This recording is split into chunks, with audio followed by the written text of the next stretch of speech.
Rita Kazinsky was a girl who worked in an insurance company in Kleinort City.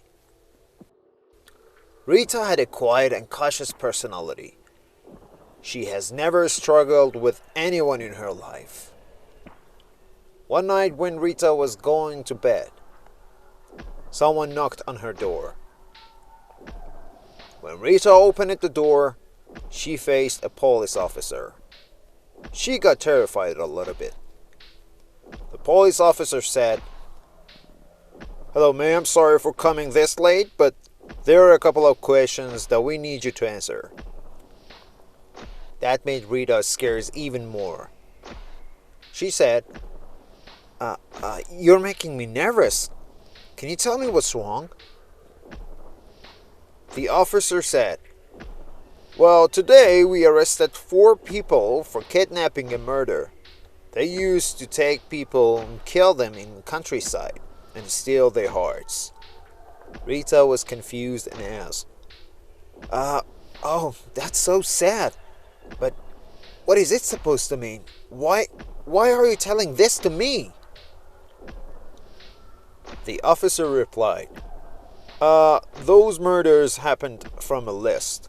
Look, I don't want to scare you, but your name was on the list. They killed all the names on the list except you. Your name was the last one, but don't worry, we got him." The officer handed Rita a piece of paper and said, "These are the names on the list. Do you know any of them?" Rita looked at the paper worriedly and said, "No, none of them." The officer said, "All right then, if you remember anything, be sure to let us know. Good night, Ms. Kazinsky." Rita was left alone with a strange fear. The poor girl didn't know what to do, so she called her brother Jonathan and told him everything. Jonathan said, "Don't worry, sis. I'm coming to you." Rita continued her life with this fear for a few days, and the situation was slowly becoming normal for her. One day, on her way back home, she had an unexpected phone call. "Hello, Miss Kazinsky. I'm Mortimer Plummer's mother." "Hello? Mortimer who? I think you got the wrong number." "If you take another look at the list, the list of victims, you'll see my son's name before your name." Rita thought for a bit, and she remembered Mortimer's name. She said sadly, "Oh, yeah. I'm sorry for your loss. How can I help you?" "Thank you. To be honest, I still don't understand why my son was killed. Even the police don't give me clear answers. That's why I wanted to talk to you to see if you know anything." Mrs. Plummer was silent and then said with a trembling voice, Mortimer was the only son I had." "I'm so sorry, but I don't know anything at all. I have nothing to say either." Suddenly Rita saw a suspicious stranger. She cut the call and made her steps faster. At that moment, her phone started ringing again. "Miss Kazinsky, I'm calling from the police station. Be very careful. We will soon send an officer to take care of you." What? What are you talking about? What's wrong?" "Well, it's about those 4 killers. They confess that there are actually 5 of them. And unfortunately, it means one of them is still out there. By the way, please go home and lock the doors until our officers arrives."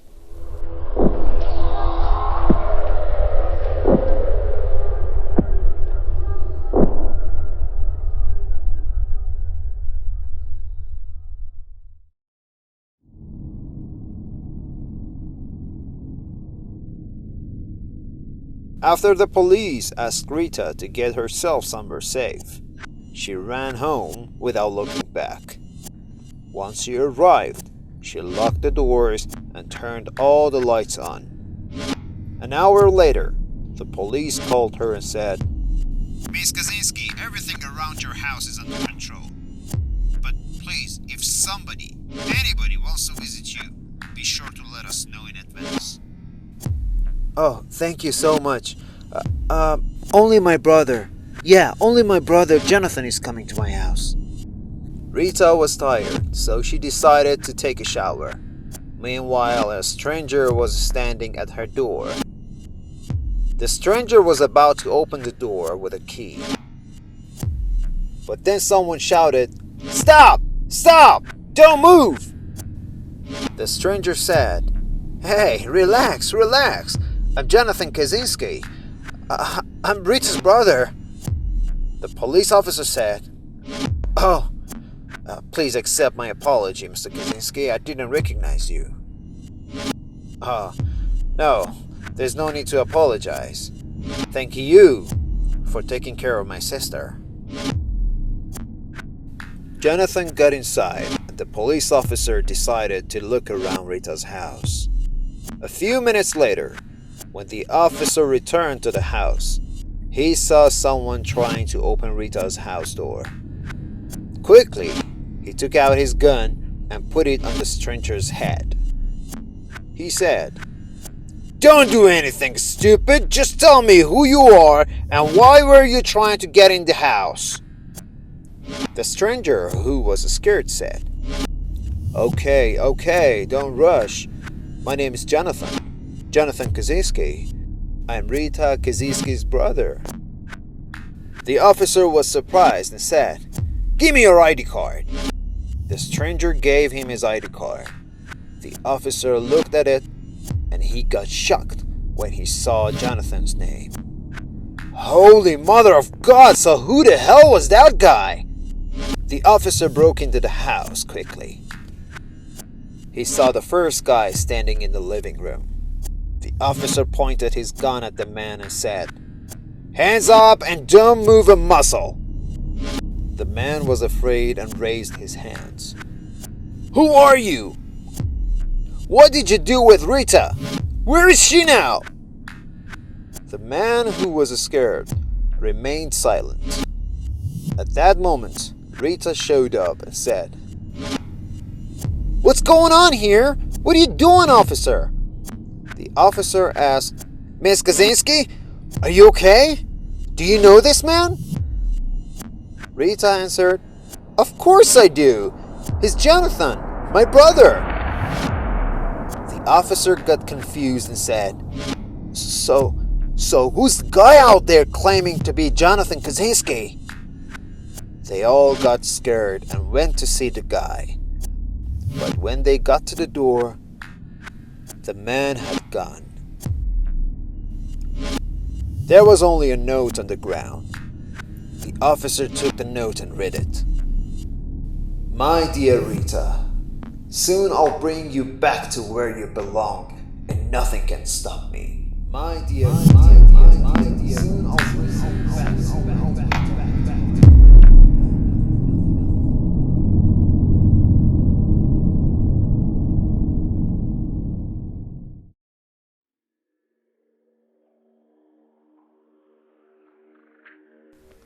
After what happened last night, Rita and Jonathan talked about the note for hours. Rita said, First of all, we need to understand why they wanted to kill me. But I guess before that, we should find out the connection between you and the other victims," Jonathan said. Rita gave Jonathan the list of victims and said, "Look, Jonathan, I don't know any of them." Jonathan looked at the names. Suddenly he said surprisingly, "Hey, I guess I know one of them." Rita asked, "Which one?" Jonathan replied, Mortimer Plummer. He was a friend from childhood. Don't you remember?" Rita was surprised and said, No, I don't. But yesterday, Mortimer's mother called me and asked about her son's murder. She was very upset and sad. Jonathan said, "But how come you don't remember Mortimer? His father was one of our father's colleagues." Rita thought for a bit and said, "Oh, yes, now I do." Jonathan said, yeah, we don't even know what our father's job was." Then he thought a little and continued, "But maybe Mom can help us." Rita called her mom and explained everything. Her mom said, Oh, how horrible. To be honest, I've never realized what your father's job was. He used to claim he worked on a farm. And to be honest, I really didn't believe him. I was so suspicious to know what does he really do, so one day I followed him. But instead of a farm, I saw he went somewhere else and got into a van. A purple van. "Do you remember anything else? Anything special?" Rita asked curiously. Well, there were more people going into the van. I remember the face of one of them. That person had a bossy behavior with anyone else there. Seemed to be a boss to me. And if you want, I can draw the person's face. "Yeah, Mom, sure." Jonathan said, "Maybe Mortimer's mother can help us. Her husband was our father's colleague. He might know what our father's job was. I know also his address. We can go there." Rita called Mortimer's mother and said, "Mrs. Plummer, we're coming to you. We'll meet you soon." They arrived at Mortimer's mother's house with the police officer. Mortimer's mother was an old woman who lived alone. Rita said, "Sorry for your loss again." Mortimer's mother said, "Thank you. Still so many questions about my son's death, so I hired a private detective to find an answer. Did you find out anything new?" Rita said, "No, actually we need your help." Jonathan said, "Well, our father and your husband were colleagues.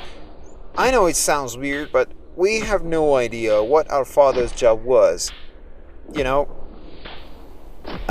Sorry, but I have no idea what my husband used to do as a job." Mortimer's mother said sadly, "Well, he left home one day and never came back." Rita said in surprise, "How strange! The same thing happened to us. Our father also left one day and never came back." At that moment, Mrs. Plummer's phone rang. "Hello? You found anything?" Mrs. Plummer raised her voice and said, "Are you sure? What do we do now?" Okay, see you." She was horrified and said, "My private detective found out that those killers have someone in the police department.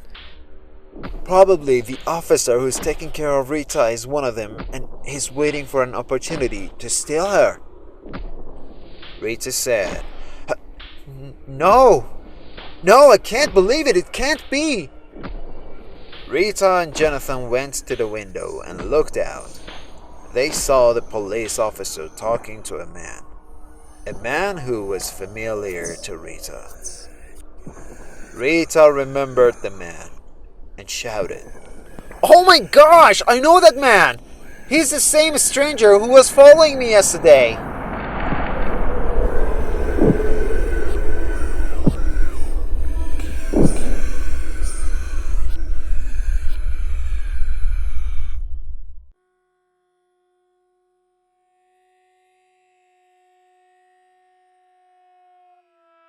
After Rita, Jonathan, and Mrs. Plummer realized that the police officer was one of those killers, they locked all the doors. "We've got to call the police," Jonathan said fearfully. Mrs. Plummer said, "No, they're no longer reliable. First, we need to get somewhere safe." Rita said with fear, "But where should we go?" Mrs. Plummer said, My private detective told me to come to Knife Forest. Do you have a car? Jonathan answered, Yes, but we're running out of gas. Mrs. Plummer replied, It's not that far, but for now, we should wait for an opportunity to escape.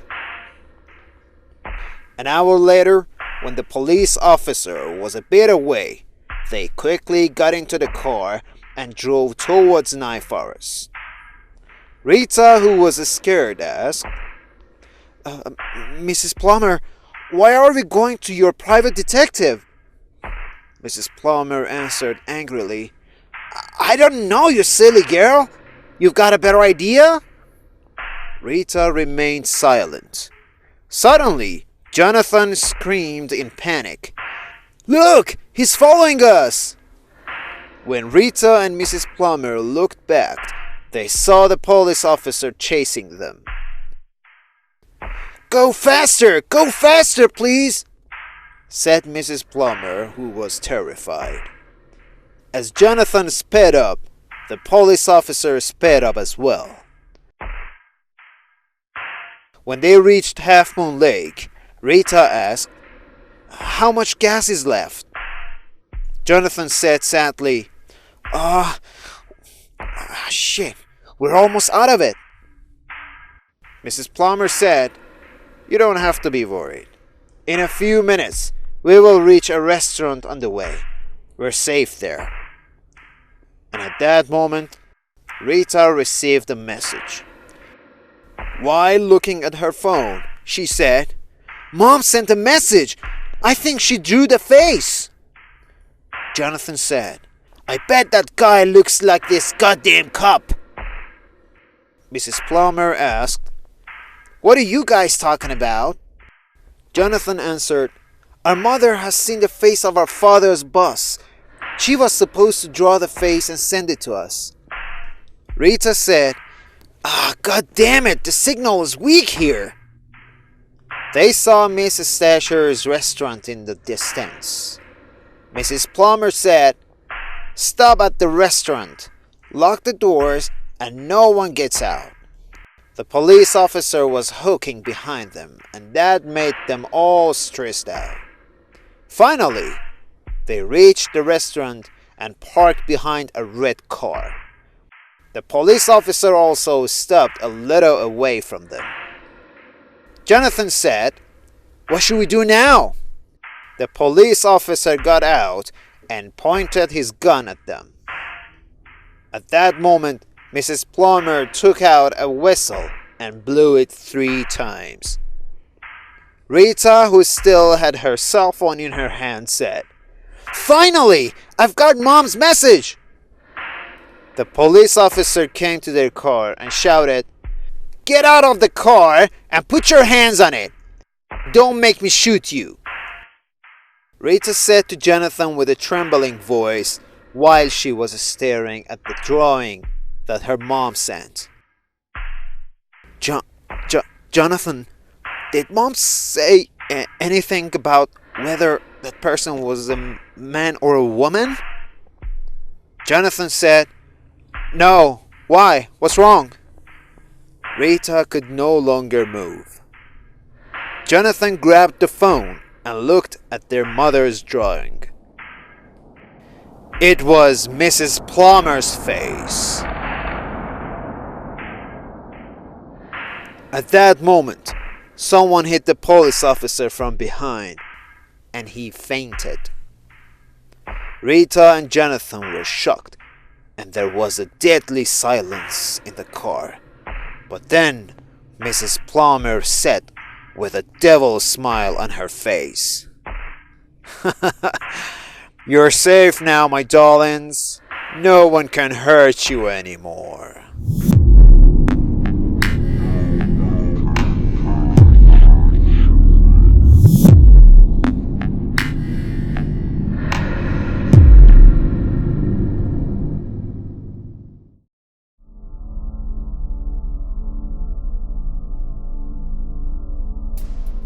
A few days before what happened to Rita and Jonathan, the fake Mrs. Plummer was sitting in a room.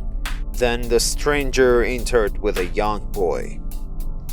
Fake Mrs. Plummer asked, "Did something bad happen?"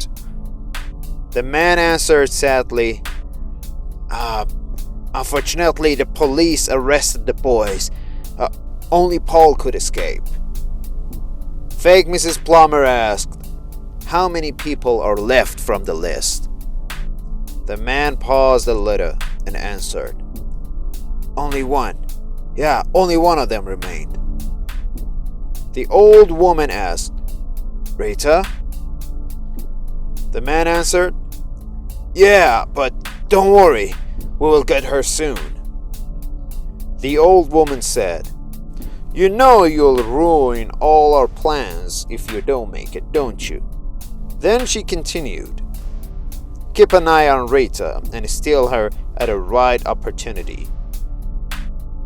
A few days later, the fake Mrs. Plummer decided to impersonate one of the victim's mothers and call Rita.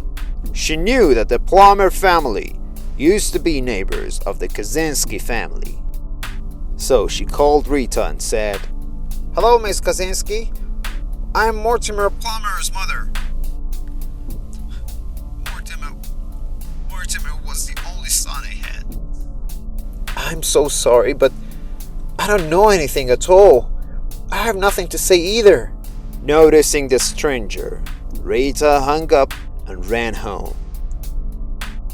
That night, the old woman and the stranger gave Paul a mission to go to Rita's house and steal her. That's why the stranger and Paul went near Rita's house, and the stranger gave her a fake ID card. Paul looked at the ID card in surprise and said, "Wow, Jonathan Kazinsky? Wow, God, man, you took care of everything." The stranger gave Paul a piece of paper and said, "If you couldn't steal Rita, make sure she reads this." Paul was opening the door of Rita's house, and that was when police came to him. "Don't do anything stupid, just tell me who you are and why were you trying to get in the house?" Okay, don't rush. My name is Jonathan Kazinsky. I'm Rita Kazinsky's brother." After the police officer broke into Rita's house, Paul dropped the note on the floor and ran away. Paul came to the stranger and said, Shit, unfortunately I couldn't get inside. There's a police officer, and Rita's house is under control." The stranger asked, "Did the police officer see your face?"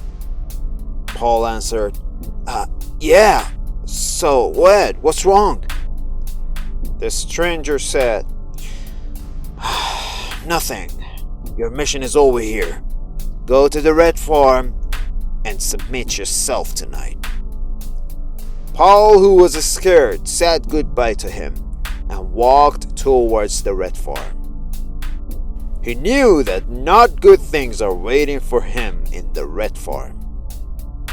On his way, he remembered the words of one of his friends. "If anyone goes to the red farm and submits himself, it means he has volunteered to have his heart ripped out." At that moment, he saw a police officer and went towards him. While smiling, Paul punched the police officer in the face. The angry police officer put Paul in his car and drove towards Knife Forest City. The next day, the old woman and the stranger were talking about their plans. The old woman said, "I want to visit Rita and convince her to come with me to Knife Forest City." At that moment, the man's cell phone rang. "Are you sure about that?" "I hope the police haven't found out what happened in the village." The old woman asked, "Who was it?" The stranger answered angrily, "Shit! He was the wolf eater. He said he left his wallet in Lipankai.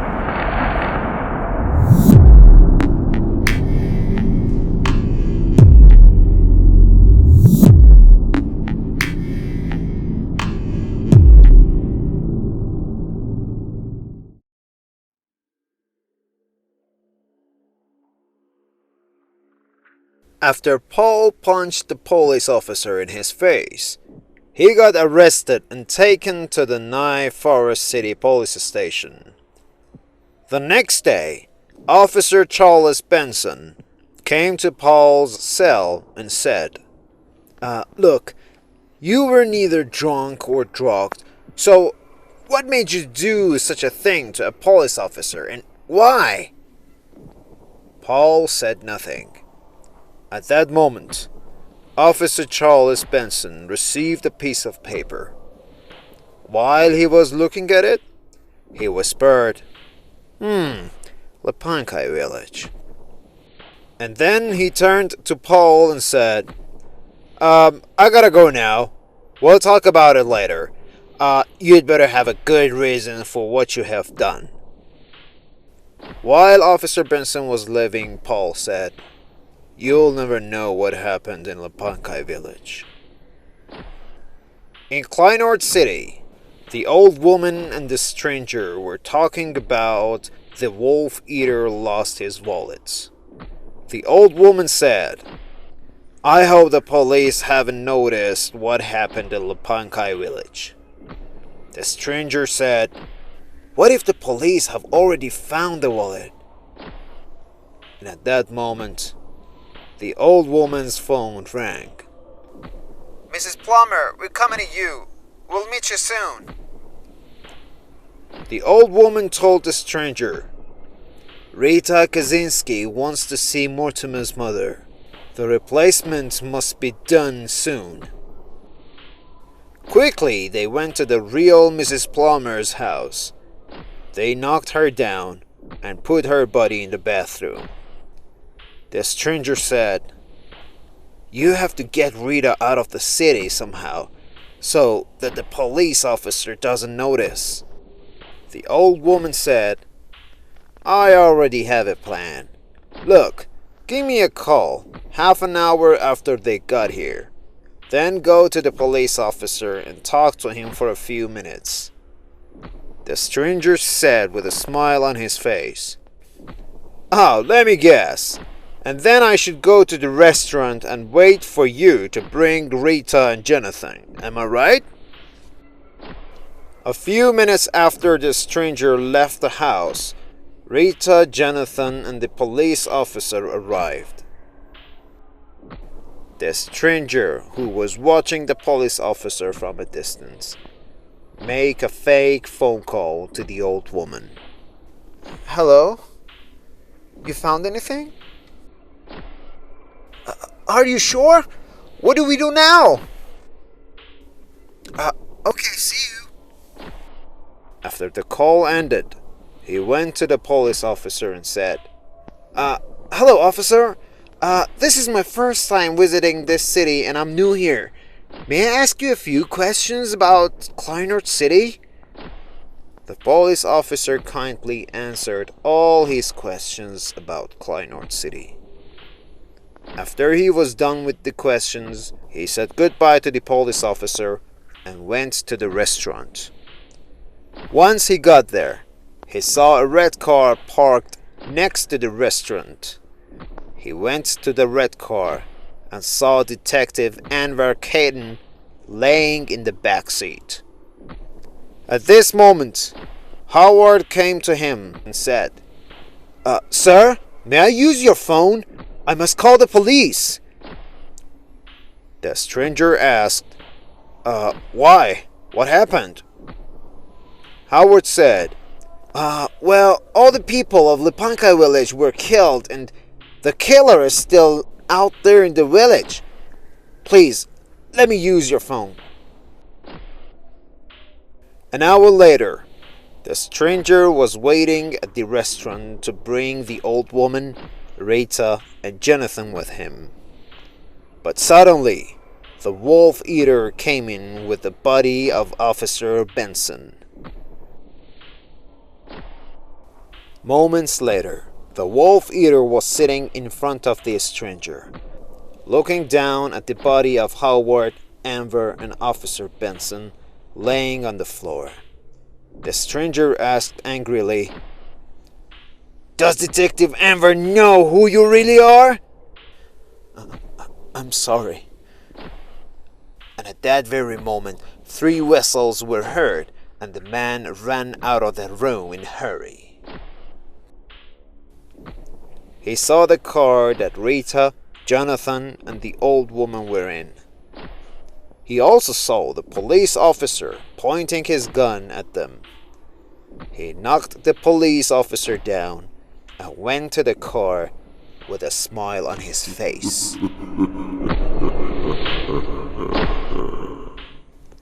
An hour later, Detective Amber Caton opened his eyes and found himself in a room laying down with 5 other people before him.